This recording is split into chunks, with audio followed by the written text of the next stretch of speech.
दोस्तों, मैं हूं आपका होस्ट लकीर और आज एक और इंटरेस्टिंग टॉपिक लेकर आया हूं। आज हम बात करने जा रहे हैं बॉलीवुड के उन एक्टर की जिनमें उनके द्वारा निभाए गए किरदार उनकी पर्सनैलिटी के हिसाब से फिट नहीं बैठ पाए, जिसके चलते उनकी उतनी सराहना नहीं हुई जितनी उन्हें चाहिए थी। सबसे पहले बात करते हैं सीना पार्कर रोल शारदा कपूर द्वारा निभाए गए किरदार की। ये किरदार जो उन्होंने निभाया है वो किरदार उनकी पर्सनैलिटी के हिसाब से था ही नहीं।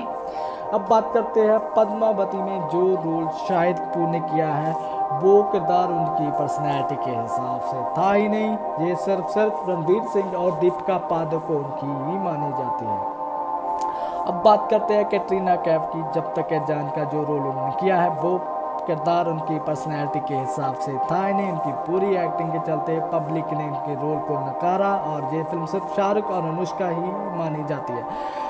सरबजीत बायोपिक में जो रोल ऐश्वर्या राय ने किया है वो रोल में उतनी जान नहीं दे पाई जितनी जान देनी चाहिए थी, और ये फिल्म बॉक्स ऑफिस पर कुछ खास नहीं कर पाई और ऐश्वर्या राय इस रोल में कुछ जान नहीं डाल पाई।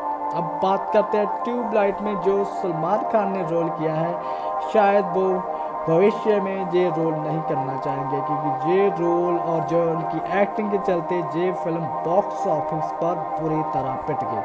अब बात करते हैं रणबीर कपूर की जो फिल्म रॉकस्टार पर जितनी तारीफों के पुल रणबीर कपूर के बांधे जा रहे थे, उतनी दूसरी तरफ नरगिस फकरी की पूरी एक्टिंग के भी।